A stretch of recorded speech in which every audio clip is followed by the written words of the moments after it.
कुर्सी पर अल्लाह के रसूल बैठे और रास्ते से जनाजा उठाए। अल्लाह के रसूल खड़े हो गए, बगल में सहाबी पूछा, या रसूल अल्लाह क्यों खड़े हुए?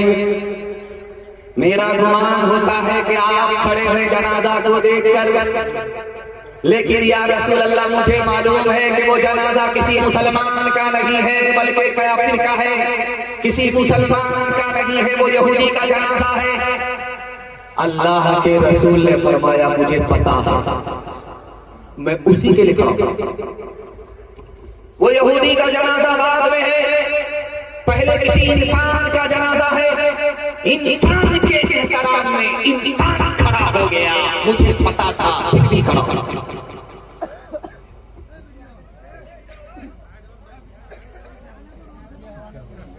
आप लोग हमको जितना सुन लेंगे उतना अच्छा होगा। उस हम इसमें ओरिजिनल है, उसमें डुप्लीकेट 2 नंबर।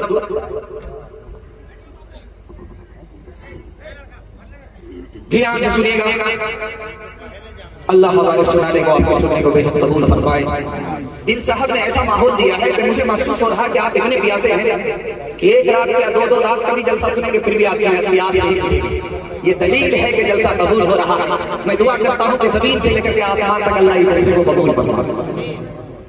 चाय की दुकान में 4 आदमी बैठे हुए, उसमें एक आदिवासी था और दूसरा दलित था, तीसरा उसमें मुसलमान था, चौथा उसमें ब्राह्मण था। तो वहां पर जलसा सुन करके लोग चाय के लिए बैठे तो गा रहे, हिंदू मुसलमान सब भाई भाई, एक हो जाओ मुल्क को बचाओ, एक हो जाओ मुल्क को बचाओ, एक हो जाओ मुल्क को बचाओ।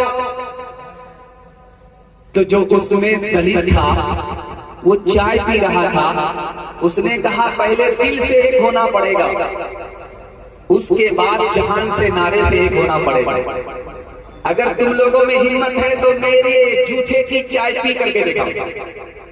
तो संथाल बोला, आदिवासी बोला कि इसमें क्या बुराई है, उसने उसका जूठा पी लिया। अब बारी आई ब्राह्मण की, तो कहता राम राम छी छी, राम राम छी छी, पास हो गया पूरा। अब बारी आई मुसलमान की, मुसलमान बड़ा होशियार था, मुसलमान से कहा कि मेरा जूठा पी करके दिखाओ, भाई भाई है हम, हिंदू मुसलमान सिख ईसाई आपस में है, भाई भाई सब एक हो जाओ, दिल से एक हो जाओ, दिल से नेक हो जाओ, मेरा जूठा पी करके दिखाओ। तो मुसलमान कहता मैं पी लेता भाई साहब, लेकिन मेरा रोजा। बोला कि अच्छा ज्यादा होशियार, रोजा था तो चाय की दुकान में क्या कर